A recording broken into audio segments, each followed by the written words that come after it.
The rain shimmered under the city lights as Isla Reynolds trudged her way toward the glass-walled showroom, her thrift store raincoat weighing heavily with water. Her heart fluttered with a mix of anticipation and trepidation. This exclusive car show was the highlight of the year, a gathering for only the elite of the automotive world. As she stepped inside, the warmth from the showroom enveloped her, contrasting sharply with the cold droplets clinging to her skin. The rich scent of polished leather and $1,000 cologne enveloped the room, mingling with the soft hum of whispered conversations. Shedding her soaked coat, Isla revealed her practical attire, faded jeans and simple shoes, starkly out of place amid the tailored suits and elegant dresses. No expensive makeup adorned her face, her hair, damp and sticking to her cheeks, further marked her as an outsider. A tote bag hung from her shoulder, a humble accessory in a sea of designer clutches and bling. The lavishness of the showroom and the sleek, gleaming cars seemed to amplify every insecurity she had ever felt. Her entrance did not go unnoticed. Various glances were shot her way, initially indifferent, then slowly twisting into judgmental stares. Here, beneath the crystal chandeliers, exclusivity was a tangible presence. Charles Whitcomb caught sight of her from across the room. His keen eye picked apart her appearance, lingering with distaste on her muddy shoes and the water dripping unapologetically onto the pristine floor. A tall figure with silver hair meticulously styled, his tailored suit spoke of old money and authority. Nearby, the hushed laughter of other attendees reached her ears. "Is she staff?" one mocked. "Or did she think this was a soup kitchen?" another whispered, the jeers igniting a ripple of genteel laughter among the crowd. Charles Whitcomb's calculated smile twisted slightly as he made his way through the crowd, drawing the attention of the car show attendees away from the polished vehicles they were admiring. Isla, standing vulnerable amidst the gleaming chrome and expensive upholstery, squared her shoulders, feeling the weight of his gaze before he even reached her. The crowd seemed to part for him, anticipating some new form of entertainment at her expense. "Excuse me, miss," Charles began with a veneer of courtesy that didn't reach his eyes, "this is a private event. Are you sure you belong here?" He gestured absently at the prestigious lineup of vintage cars behind him, focusing specifically on the 1957 Jaguar convertible, now speckled with her rainwater. Isla took a steadying breath. Despite the dampness making her shiver, she had bought her ticket like everyone else. She collected herself and met his gaze, answering with as much composure as she could muster. "I'm here to enjoy the show," she said simply. The comment brought a bemused expression to Charles's face, almost as though she had told him a joke. With a dismissive wave of his hand, he gestured theatrically to the crowd. "Ladies and gentlemen, it seems we have an intruder among us," he announced, his voice carrying easily through the hall. The laugher resumed, quick and sharp, validating his performance. Charles's eyes flicked to the Jaguar once more, widening mockingly at the droplets on its fender. "You think you can just waltz in, ruining years of restoration with your mud and rain?" he quipped, his voice thick with disdain. The onlookers grew bolder, inching closer, phones raised, ready to capture what they viewed as expected entertainment. Isla remained where she stood, frozen under their scrutiny. Her cheeks flushed with embarrassment, throat burning as she tried desperately not to let her emotions crack through her calm demeanor. "Someone get her out of here," Charles demanded, irritatingly casual as if he was ordering a cup of coffee. A staff member, reluctant yet compliant, moved toward Isla, gently urging her toward the exit. "Come on, miss," the staff member whispered apologetically, "let's avoid more of a scene, okay?" As she was led away, Isla's movements were automatic, her heart pounding a rebellious rhythm against the humiliation she felt. A stray glance back showed faces alight with amusement, every eye upon her, reveling in her discomfort. Slowly, realization set in. None of these people, the wealthy collectors or astute automobile enthusiasts, were willing to step in. No one would defend her modest intrusion. With a deep, faltering breath, Isla stepped toward the exit, her eyes tracing the polished marble under her feet, each step accompanied by the familiar slosh of water within her shoes. Her shoulders slumped with each stride, not from the weight of her drenched coat but from the oppressive pressure of judgment. She emerged back into the downpour, cold drops mingling with the heat of repressed tears. The opulent showroom behind her continued to buzz with laughter and festive chatter, the incident discarded quickly like the very drops evaporating from the showroom floor. She stood there, alone, the world inside seemingly forgetting her as quickly as she had entered. Out here, in the echo of rain and distant laughter, she could finally release the breath she'd held tight, allowing a single tear to escape past her defenses. The rain embraced her again, an old friend whose refreshingly cold touch washed away the remnants of her public shame. A rustling near her caught her attention. A sharply dressed woman approached through the sheets of rain, carrying an enveloping sense of urgency with her stride. Isla straightened, swiping the dampness from her cheeks, some vestige of professionalism instinctively resurfacing. "Ms. Reynolds, we've been looking for you," the woman announced, reading from an unseen prompt lodged tightly amidst the layers of transparent plastic protecting it from the rain. "The CEO urgently requests your presence inside immediately." Confusion battling anger danced across Isla's features. She paused, her voice tentative. "There must be some mistake." "No mistake," the woman assured, "you are indeed requested inside post-haste." It was as if the axis of her universe had tilted, shifting everything so quickly that she barely had time to catch herself. Isla moved as if in a dream, the rain a steady drumbeat urging her back toward the scene of her earlier mortification. The doors opened once more, revealing the hive of affluence, now buzzing with curiosity rather than laughter. Eyes followed Isla's return, whispers igniting like sparklers in the air. Charles, at ease before, now narrowed his eyes, the fine threads of his confusion unveiling themselves to the gathered crowd. The room sensed a shift in energy. Something monumental was about to happen. In this delay, magnified 1,000 times by her uncertainty and their incredulity, a spotlight of growing anticipation illuminated her every step.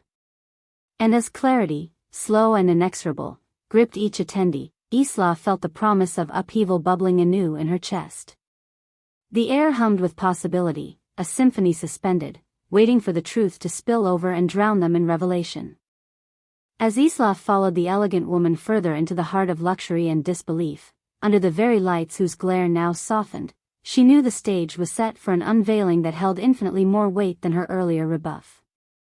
In a private, glass-enclosed room overlooking the showroom, Charles Whitcomb stood surrounded by his cronies, the muted hum of the gathering echoed all around. His fingers absent-mindedly traced the rim of a crystal tumbler, half filled with some amber liquid meant to enhance the mood of elitist camaraderie. "Can you believe the audacity?" he scoffed, eyes glancing towards the throng outside. "Allowing just anyone to waltz in, dripping rain all over our treasures?" His disdain wasn't lost on his companions, who nodded in agreement, treatment befitting the self-appointed gatekeeper of exclusivity. "People like her," Charles continued with a self-satisfied smirk, "they just don't understand the sanctity of what we've built here. It's our responsibility to ensure the prestige remains untainted." His words settled, reaffirming their shared belief in insignia, prestige, and exclusion. Outside the glass confines, laughter resumed, melodies mingling with slight hints of an upbeat piano ring every so often in the corner of the expansive room. The room's energy gradually returned to its previous state of affluence and joy, the earlier event already a shadow on the periphery. Isla, now outside, stood by herself, swallowed whole by the shimmering curtains of rain. Her eyes downcast, she struggled to quell the tide of emotions that threatened to overwhelm her: humiliation, frustration, a staggering sense of alienation. Her fingers clenched tightly around the strap of her soaked tote, knuckles paling under the strain. A sudden rustle snapped her out of her spiraling thoughts.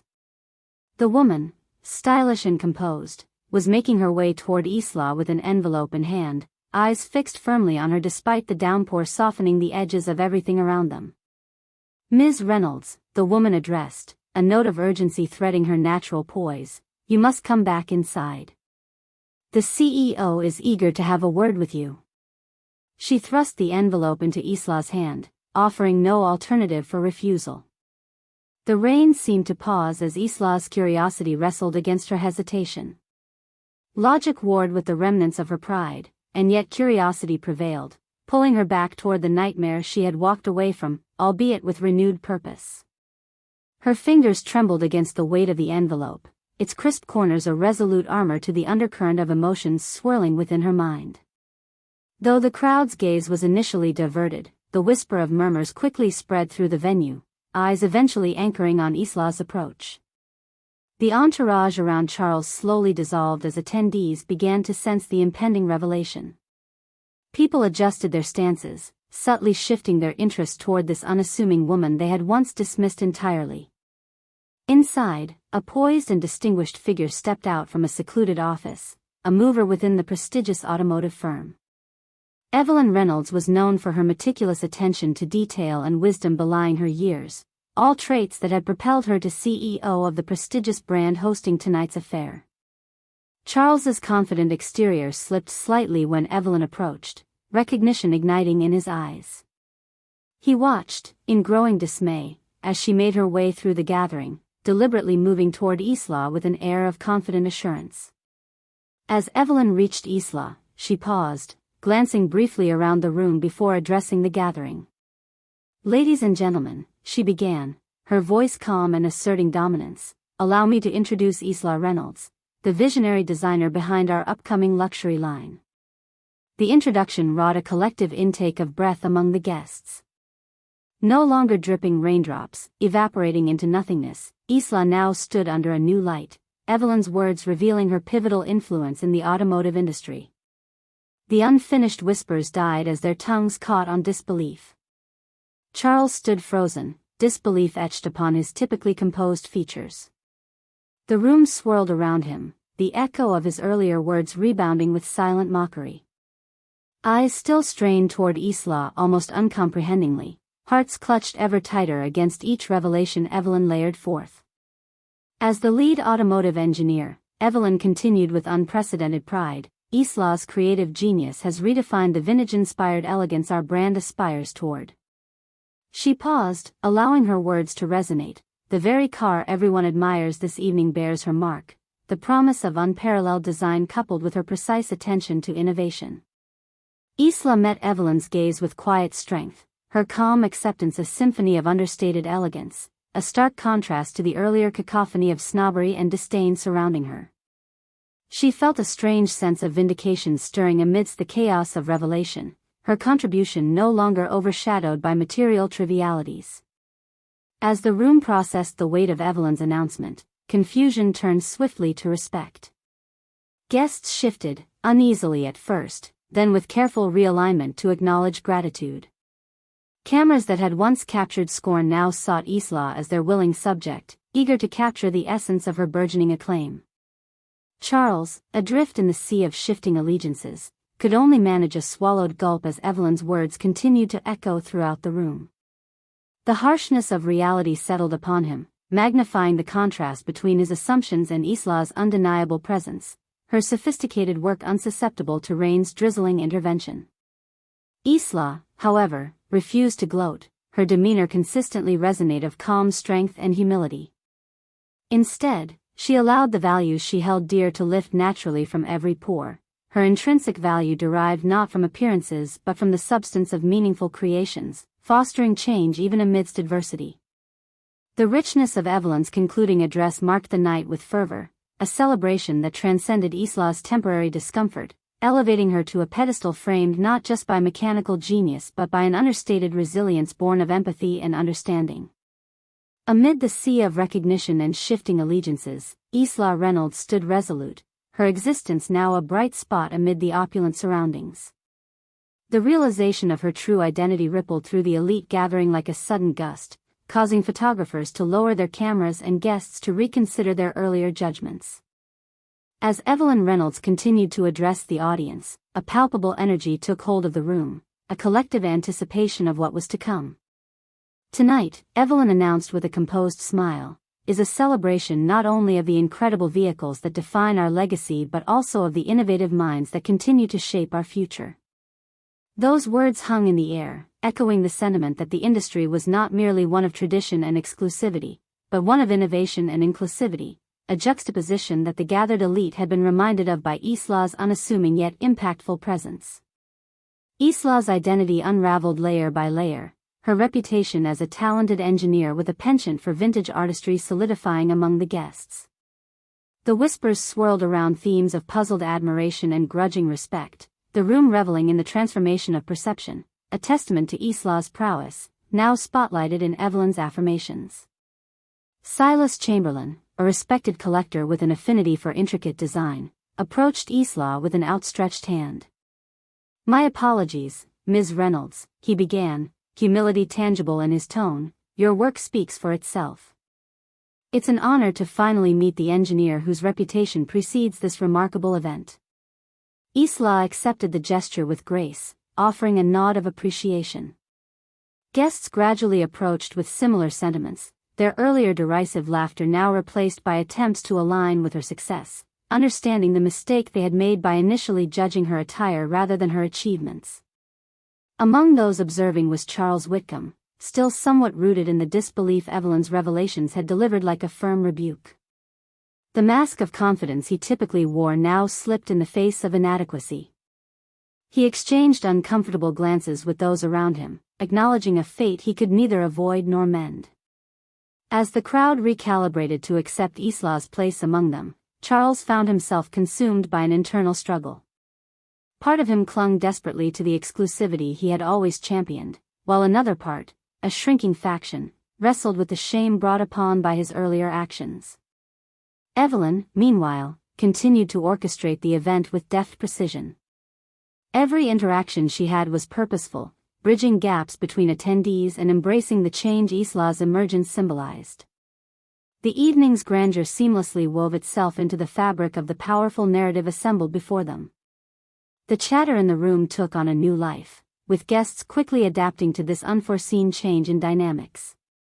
Isla's understated strength, unswayed by the earlier mockery, became a central focus. Her values, rooted in humility and an unyielding work ethic, now served as the measuring stick against which others' virtues seemed markedly narrow. At the core of this transformative evening lay Isla's unwavering pursuit of authenticity, a defining trait that shone through every interaction she had, every car she had touched, every challenge she had overcome. The realization was not just an awakening for the audience but a heartening affirmation for Isla herself.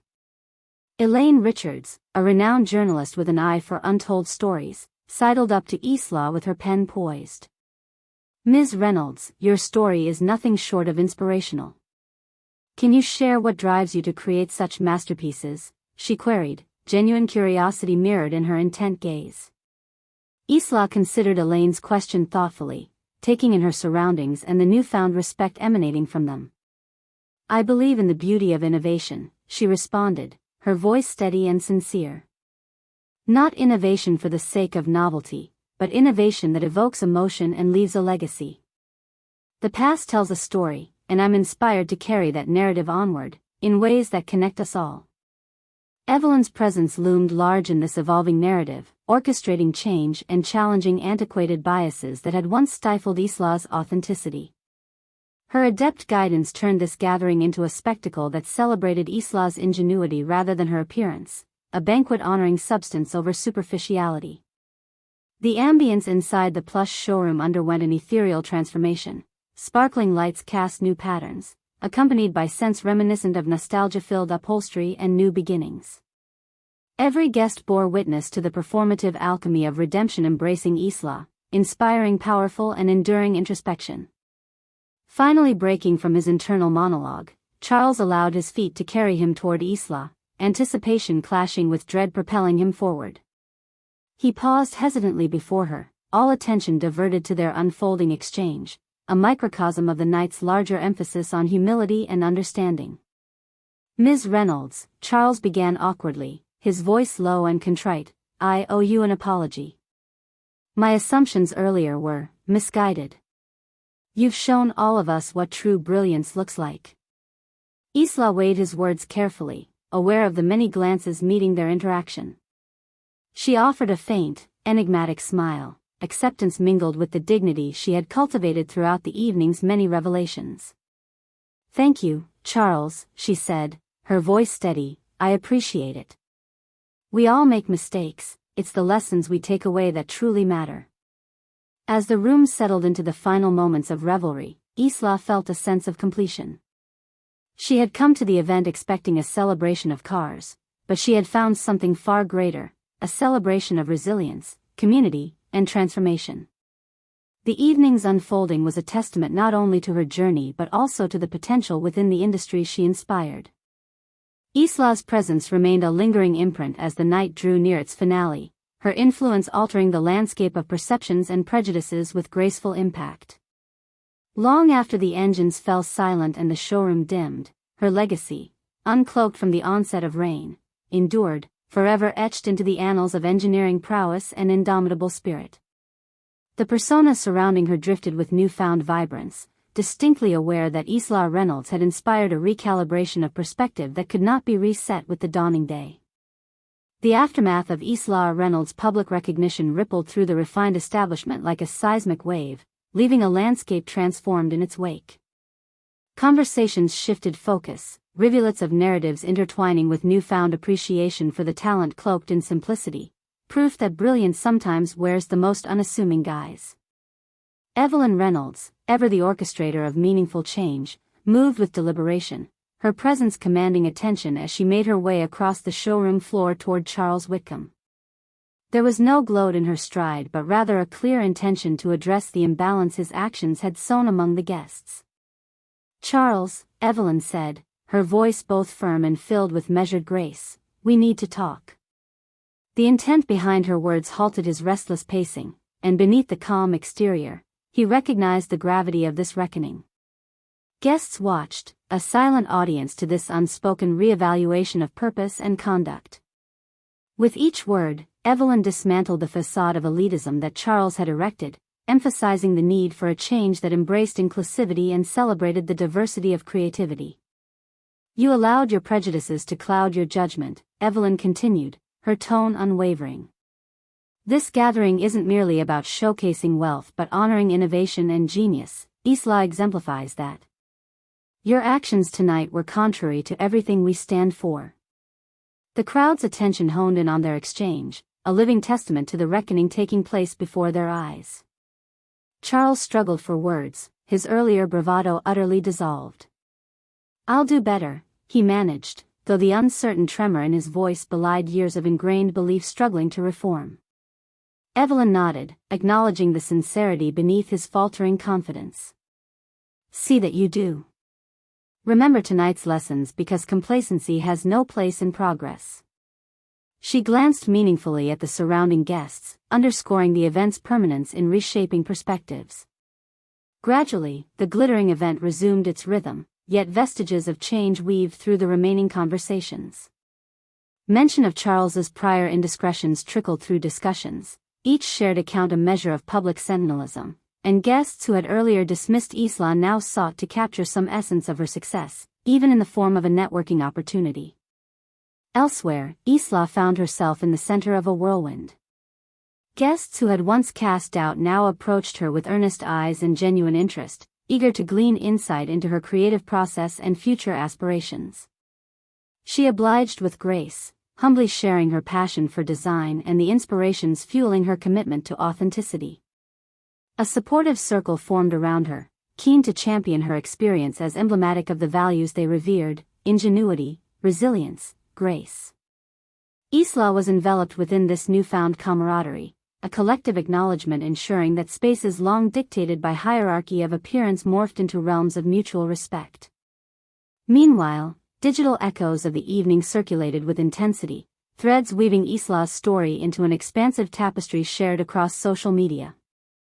The viral discourse dismantled the public perception of elitism, each sharing daring viewers to recognize the humanity behind superficial exteriors. Charles was less fortunate, his earlier misconduct vividly displayed against the reflective shifts rippling through his dwindling reputation. By the time other hosts prepared to close the evening, the showroom, and perhaps the hearts confined within, was left forever altered. As guests filtered out into the dew-drenched night, Isla remained poised at the edge of change's horizon, an empirical beacon of resilience heralded by the stars twinkling afar. One-on-one, Evelyn and Isla stood quietly together, the night's events orbiting them like carousels of hue and light. "You've inspired an ocean of transformation tonight," Evelyn mused, sincere admiration twinkling in her eyes. "Your presence brought change that many thought impossible." "Thank you, Evelyn," Isla replied, a warm smile illuminating her face. "But this isn't the end. There's still work to be done. We've only begun to realize a future with room for every voice, every innovation." The words resonated with conviction, drawing Evelyn into contemplation. Indeed, Isla's wisdom and vision armed them both with momentum capable of animating industry shifts predicated on enduring values untethered to glamour. Before departing, Charles managed one final encounter with Isla, newly minted humility casting introspective shadows across his demeanor. "I hope to honor your work going forward, Ms. Reynolds," he expressed, voice buoyed by equal parts sincerity and latent resolve, newfound intentions mingling with vulnerability. Her smile genuine, Isla met his gaze with poise, offering words free from animus. "Acknowledging the need for change is just the beginning. I trust in your future growth, Charles," she replied, the gaps between formalities marking a shared human experience born anew amidst lessons' birthplace. As the evening drew to its quiet conclusion, Isla took her leave, the contours of her being imbued with both triumph and restful anticipation. She stepped alone into the dim light of early dawn, with a whisper of shadow forlorn at her heels, knowing time's essence would witness her widening echo resound. In the final moment, the world upheaved with humbled whispers, yielding to Isla's steadfast resolve, a designer now heralded, no longer a specter of dismissed potential. And with each step deepened by promising rumination, Isla threaded through the awakening horizon, approaching stories unscripted and futures as yet unwoven. All eyes sensed the uncharted voyage that lay beyond the showroom's gleaming expanse, a paradigm forged anew, and with it the resonant hum of progress, witnessed not only by attendees, but by the collective echoes seeking equal presence in this vast, exhaustive narrative we call life.